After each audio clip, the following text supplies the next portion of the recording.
Hello नमस्ते most welcome आप सभी का। उम्मीद है सब लोग बिल्कुल बढ़िया होंगे। तो स्टार्ट करते हैं आज का सेशन। और इस वाले सेशन में हम अपनी करंट अफेयर और जीएस को देख रहे हैं। देखो हमारा पहला क्वेश्चन क्या कहता है। पहला क्वेश्चन है हमारे सामने ये कि अक्टूबर 2024 में किस रूसी शहर में 2024 ब्रिक्स शिखर सम्मेलन का समिट की मेजबानी करी है, जरा बताइए। तो हमारा राइट आंसर हो जाएगा कजान।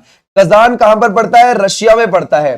तो 2024 में वहीं पर ब्रिक्स का समिट हुआ था। और 2025 वाला कहां पर हुआ है ब्रिक्स का समिट? ये हुआ है ब्राजील के अंदर। ठीक है भाई, ध्यान रखोगे, ब्राजील के अंदर। और ये 6 से 7 जुलाई में हुआ है। ओके भाई, क्लियर हो जाएगा। अच्छा, अगर हम देखें ये जो था ब्रिक्स, ये सबसे पहले ब्रिक के नाम से बना था, यानी कि ब्राजील, रशिया, इंडिया, चाइना। 2006 में ये बना था। 2009 में इसकी पहली बैठक हुई थी। ओके भाई, पहली बैठक हो गई इसी नाम से, ब्रिक के नाम से। 2010 में इसकी दूसरी बैठक हुई। ओके, जब ये बैठक हो गई दूसरी वाली, तो इसमें साउथ अफ्रीका को ऐड कर लिया गया और इसका नाम हो गया BRICS, यानी कि Brazil, Russia, India, China, south Africa. अब क्या हुआ, 2024 के जनवरी में इसमें सऊदी अरेबिया को भी ऐड किया गया, ईरान को भी ऐड किया गया, UAE को भी ऐड किया गया, मिस्र को भी ऐड किया गया और इथियोपिया को भी ऐड किया गया। ये हो गए। फिर ऐसे ही 2025 जनवरी में, है ना, इंडोनेशिया को भी ऐड कर लिया गया। इंडोनेशिया को भी ऐड किया, यानी कि 5 पहले थे, है भाई, 5 ये आ गए थे 2024 में और 1 आ गया 2025 में। अब हो गए 11 इसके कंट्री सदस्य। ये बात ध्यान रखोगे। आ जाओ भी नेक्स्ट पर। बोलता है प्रसिद्ध नृत्य व्यक्तित्व राजश्री भाग्य चंद्र को निम्नलिखित में से किस अन्य नाम से भी जाना जाता है? उनको जाना जाता है निंगथी चिंग थांग खोम्बा के नाम से। और ये किससे जुड़े हुए थे? पहली बात तो ये मणिपुर के अंदर मैतेई समुदाय के राजा थे। ओके, 18वीं शताब्दी में। और ये मणिपुरी नृत्य से जुड़े हुए थे, मणिपुरी शास्त्रीय नृत्य से जुड़े हुए थे, है ना। गुरु विपिन सिंह जी का संबंध भी इसी से हो जाएगा। गुरु विपिन सिंह जी का संबंध भी इसी से ही है। कलावती देवी का संबंध भी इसी से ही है। बिंबावती देवी का संबंध भी इसी से ही है, समझ गए। और झावेरी सिस्टर्स का संबंध भी इसी से आपको हो जाएगा, मणिपुरी नृत्य से। अच्छा, इसको ध्यान से देखो क्या कहता है। भारत में न्यायिक समीक्षा को निम्नलिखित में से किसके रूप में माना जाता है? देखो, मान के चलो हमारी संसद में कोई पार्टी पावर में है। अब उस संसद में उस पार्टी ने समर्थन के साथ कोई बिल पास कर दिया, कोई एक्ट बना दिया, पास करके, बिल को पास करके एक्ट बना दिया, कोई तगड़ा कानून बना दिया जो संविधान के अगेंस्ट है। अब उस पर सुप्रीम कोर्ट देखेगा, उसे चेक करेगा भाई कि क्या ये संविधान के हिसाब से या नहीं है, तो उसको हम न्यायिक समीक्षा बोलते हैं। अब इसमें से कौन सा सही लगता है? तो इसमें से सही है कानूनों और कार्यकारी आदेशों की संवैधानिकता पर निर्णय देने की न्यायपालिका की शक्ति के रूप में जाना जाता है न्यायिक समीक्षा को, यानी कि कोर्ट को यहां पर पावर है। और ध्यान रखना, अगर एक बार कोर्ट ने उसको खारिज कर दिया तो फिर वो पूरा एक्ट जो है, वो कानून जो है, वो रद्द हो जाता है। ये बात ध्यान रखोगे, ठीक है भाई। आ जाओ नेक्स्ट पर। बोलता है भारतीय संविधान का भाग 19 अब निम्नलिखित में से किससे आपको संबंधित लगता है? सर, ये जो भाग आपको 19 लग रहा है, ये हमारे संविधान के किस आर्टिकल में है? 361 से 367, ठीक है भाई। और विविध आते हैं इसमें, विविध, ठीक है भाई, विविध से जुड़ा हुआ है। इसमें बोला गया है कि जो हमारा राज्यपाल है और जो हमारा राष्ट्रपति है, ये जब तक अपने पद पर रहेंगे इनके ऊपर कोई कानूनी कार्यवाही नहीं होगी। ओके भाई, इनके ऊपर कोई कानूनी कार्यवाही नहीं होगी। आ जाओ नेक्स्ट पर। 1991 के आर्थिक सुधारों के बाद भारत ने बैंकिंग क्षेत्र में महत्वपूर्ण बदलाव देखे। बैंकिंग क्षेत्र में किया गया एक प्रमुख सुधार क्या था? देखो भाई, 1991 में जुलाई में हमारे यहां पर क्या शुरू हो गए थे? LPG मॉडल शुरू हो गए थे। Liberalisation, privatisation, globalisation. और हमारे प्रधानमंत्री 1991 में कौन बन गए थे? नरसिम्हा राव जी बन गए थे। भारतीय आर्थिक सुधारों का जनक बोला जाता है इनको। 2024 में भारत रत्न भी दिया गया। ओके भाई, 2024 में भारत रत्न कितने लोगों को मिला था? 5 लोगों को मिला था, ये ध्यान रखना, ठीक है भाई। अच्छा, तो क्या हुआ, इसी समय पर 1991 में हमारे वित्त मंत्री भी कौन बने थे? वित्त मंत्री मनमोहन सिंह जी। तो इन दोनों की जोड़ी बहुत अच्छी थी, ठीक है भाई, इन दोनों की जोड़ी बहुत अच्छी थी। मनमोहन सिंह जी का निधन हुआ है 2024 में।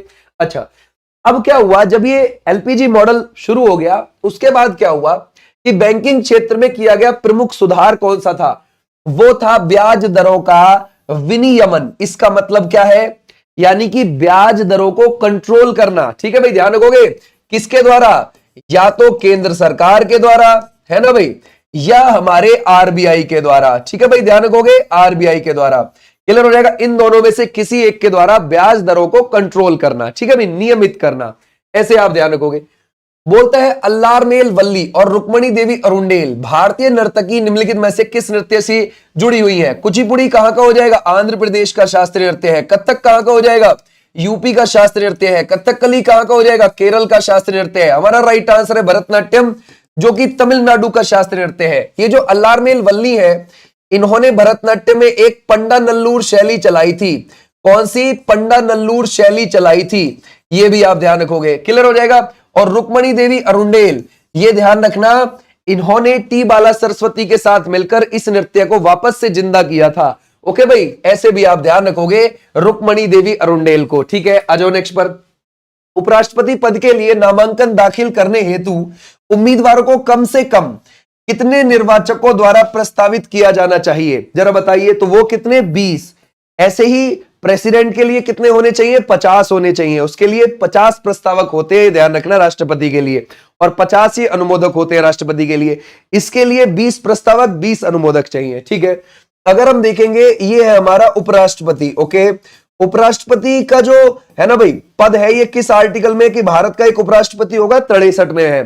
फिर 64 में क्या बोला गया है कि वो राज्यसभा का सभापति होगा।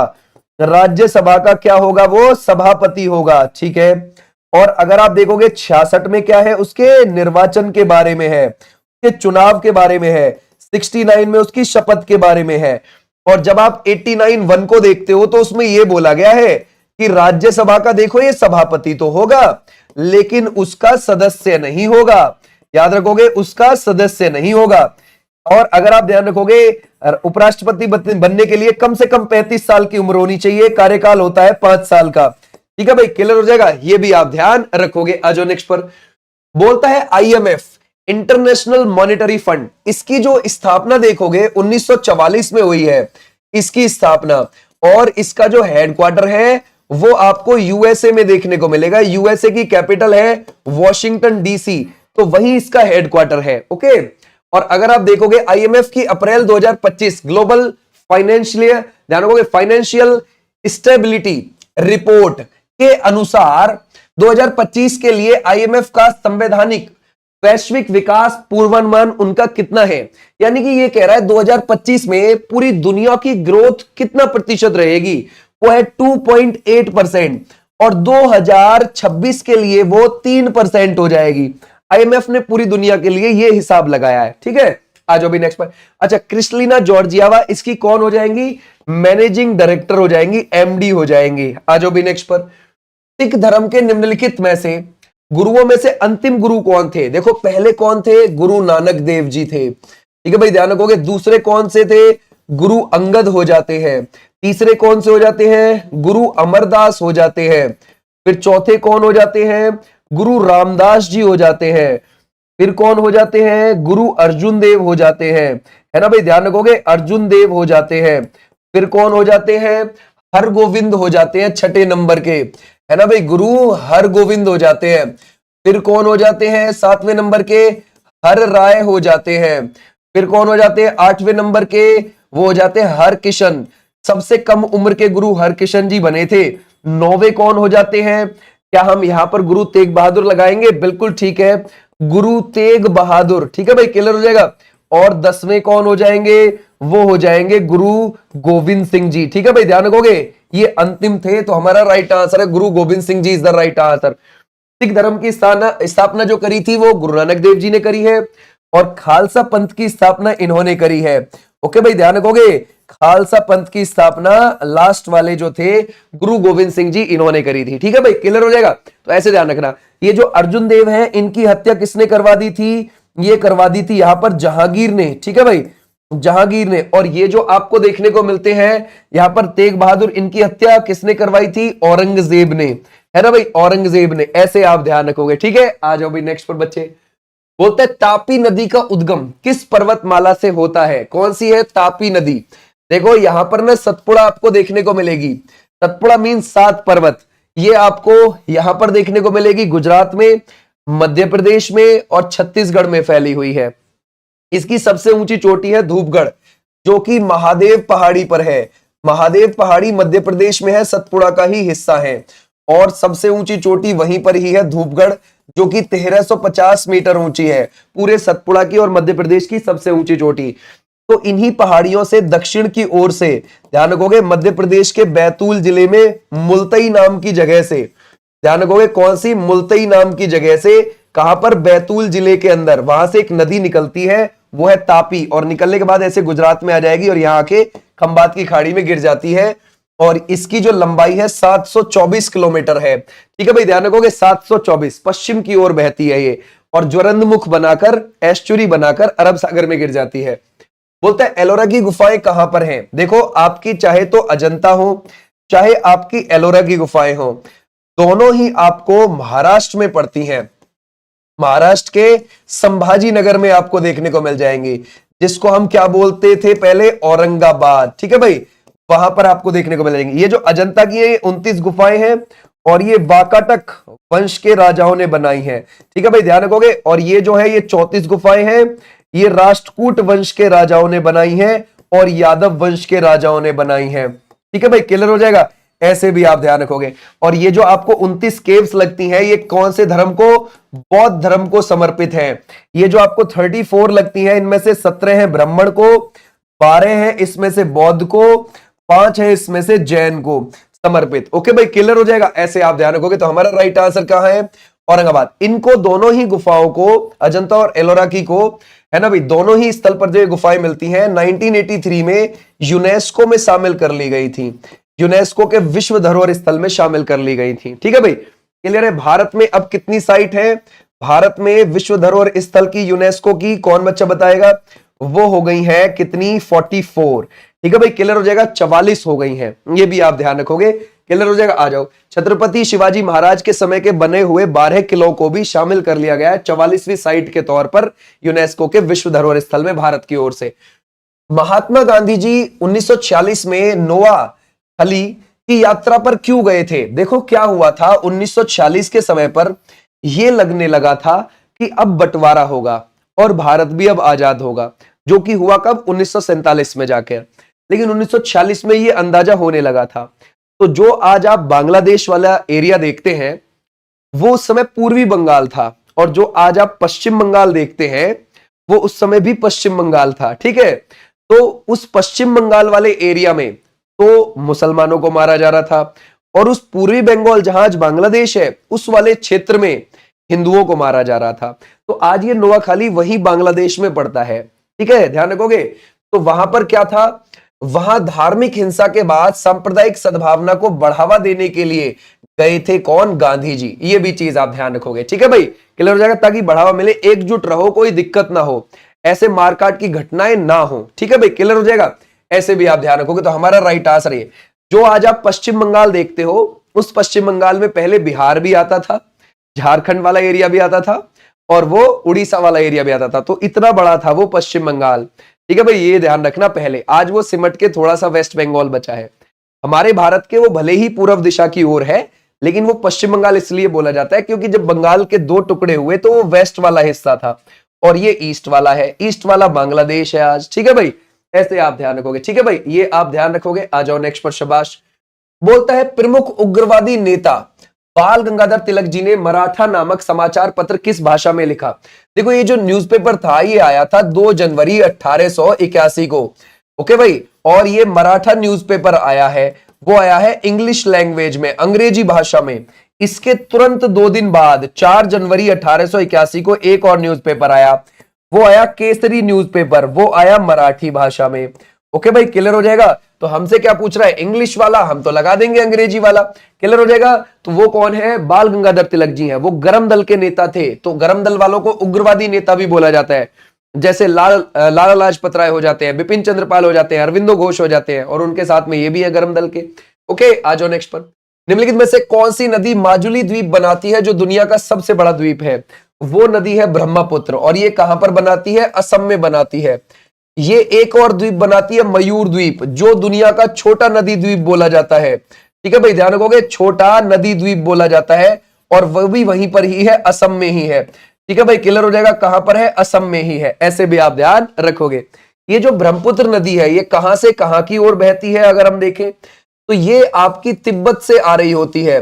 तिब्बत से कौन से ग्लेशियर से आती है, चेमड्यूंग ग्लेशियर से आती है। ठीक है भाई, ध्यान रखोगे, चेमड्यूंग ग्लेशियर, वहां से ये निकल के ऐसे बहेगी और ऐसे जाके आगे जाके आपको नामचा बारवा पर्वत मिल जाएगा, तो एकदम वहां से मुड़ जाती है और भारत में प्रवेश करती है यंगयाप दर्रा से।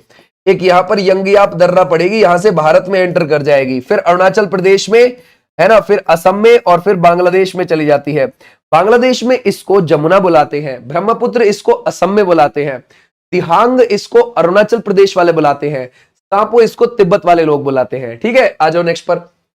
74 में संशोधन अधिनियम 1992 ने शहरी स्थानीय निकायों को कौन सी प्रमुख शक्ति प्रदान कर दी, है ना भाई। अगर हम देखें, जो नगर, ध्यान रखोगे, जो नगर पालिका थी उसको क्या शक्ति ऐसी दे दी गई थी, जरा बताइए, है ना, किससे, 74वां संविधान संशोधन 1992 से।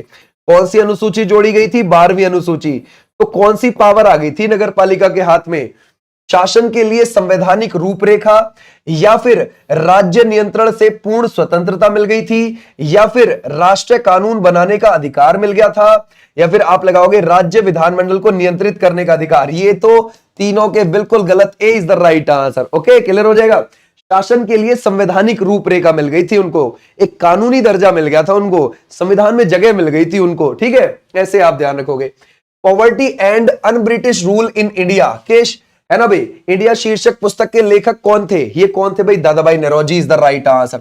एक पारसी व्यापारी थे दादाभाई नौरोजी, धन की निकासी का सिद्धांत भी इन्होंने ही दिया था, और 3 बार कांग्रेस के अधिवेशन के अध्यक्ष, ध्यान रखोगे, कांग्रेस अधिवेशन के अध्यक्ष भी रहे थे। 1893 में रहे, 1906 में रहे, 1886 में भी रहे थे। ठीक है, आ जाओ नेक्स्ट पर। मार्च 2025 में किस भारतीय राज्य में मुगल सम्राट औरंगजेब की कब्र को हटाने की मांग को लेकर हिंसक झड़पें हुई, जिसके परिणाम स्वरूप कई लोग घायल हुए। तो आपको क्या लगता है ये कहां पर हुई, ये हुई है महाराष्ट्र के अंदर, महाराष्ट्र के औरंगाबाद में आपको किसकी कब्र देखने को मिल जाएगी, औरंगजेब की। ठीक है भाई, ध्यान रखोगे, औरंगजेब की आपको वहां पर कब्र देखने को मिल जाएगी। ठीक है, क्लियर हो जाएगा। और ये जो औरंगजेब की कब्र है ना भाई, ध्यान रखोगे, ये तभी से उसकी मृत्यु से वहीं पर ही है। ठीक है, ये भी ध्यान रखना। अगर हम देखेंगे ये कब से कब तक शासन किया, 1658 से लेकर 1707, क्लियर हो जाएगा, इसने शासन किया था, औरंगजेब ने, शाहजहां का बेटा था।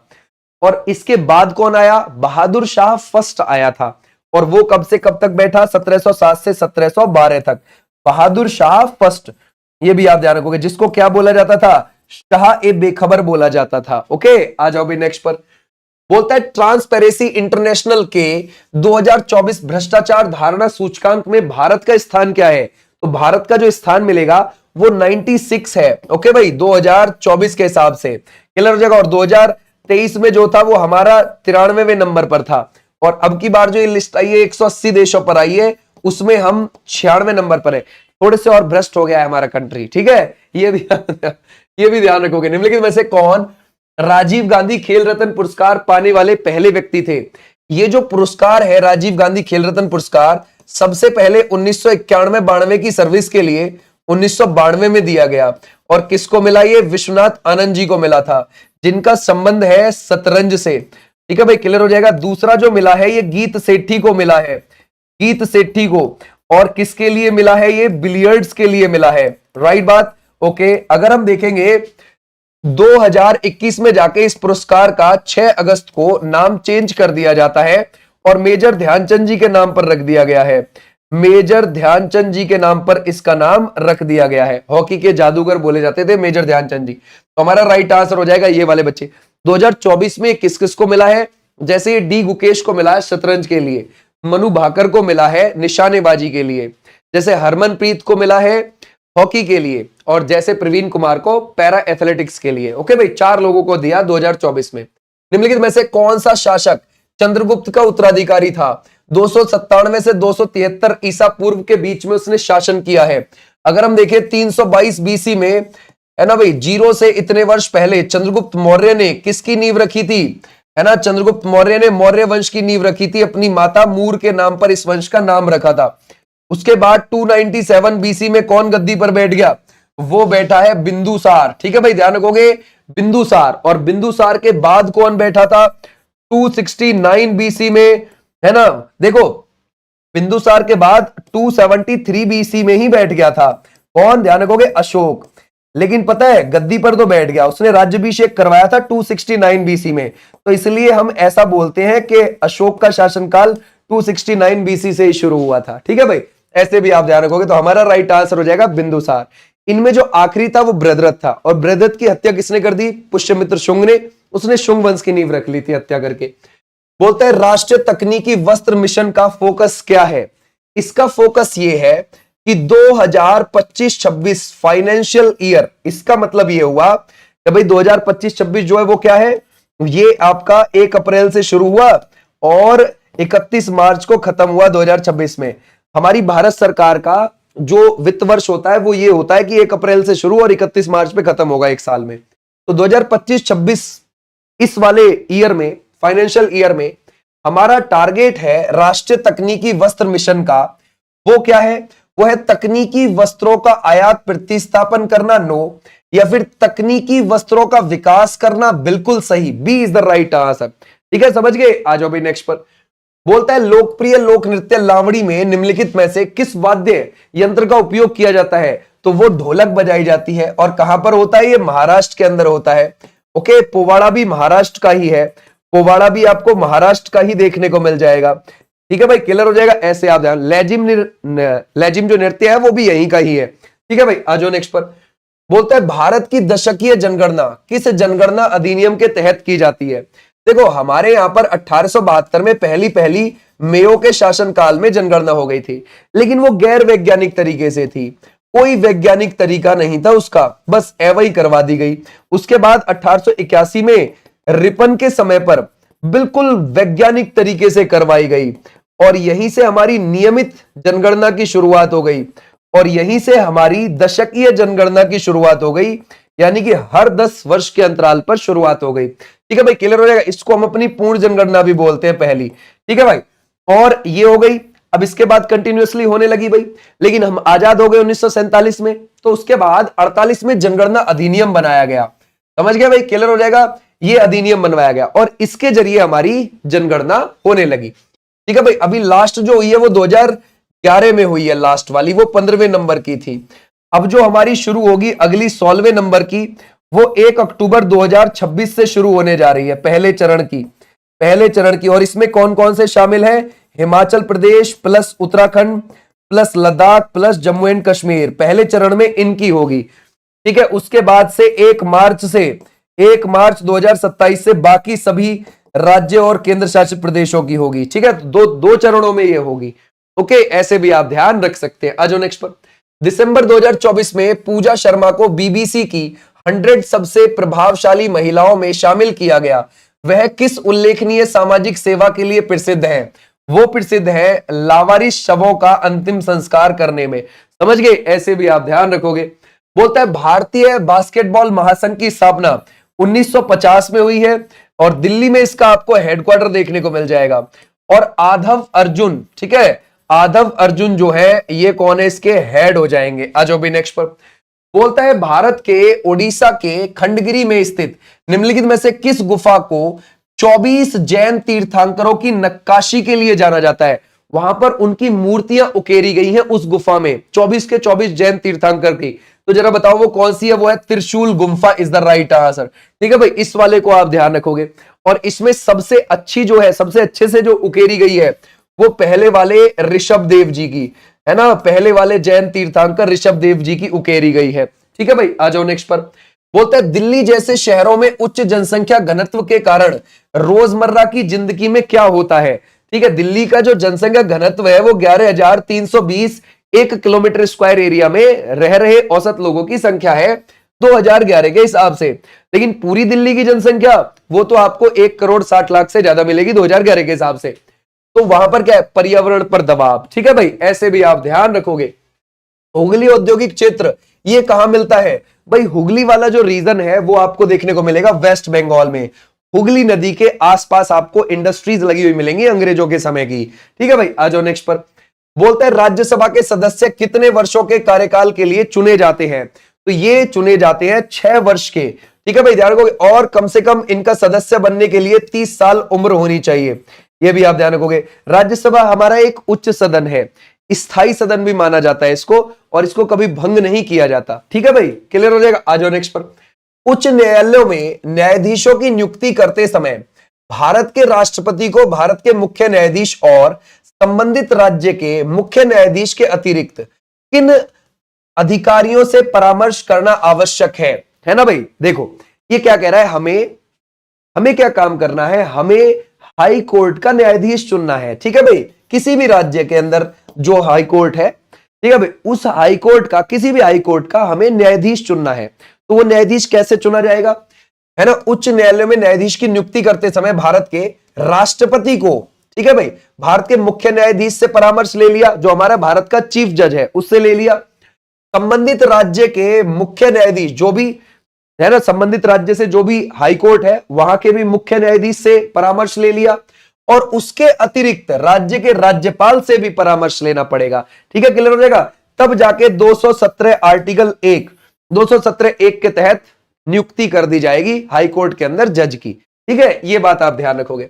बोलता है किस टीम ने रणजी ट्रॉफी सर्वाधिक बार जीती है? ये आप मुझे होमवर्क के तौर पर बता सकते हैं, और इसकी जो पीडीएफ है वो आपको देखने को मिलेगी विनिसर एग्जाम्पल टेलीग्राम चैनल पर। ये थी तुम्हारी आज की क्लास। मैं मिलूंगा अब आपको यहां पर कल, ओके। और 3 बजे यूपी पुलिस की आ जाती है, और 6 बजे यूपी ट्रिपल एससी पैट की, और आपको 8 बजे एसएससी एमटीएस की देखने को मिल जाएगी। ठीक है भाई, चलो tata bye bye, thank you, फिर मिलेंगे। कोई सजेशन हो तो कमेंट बॉक्स में आप बिंदास लिखो।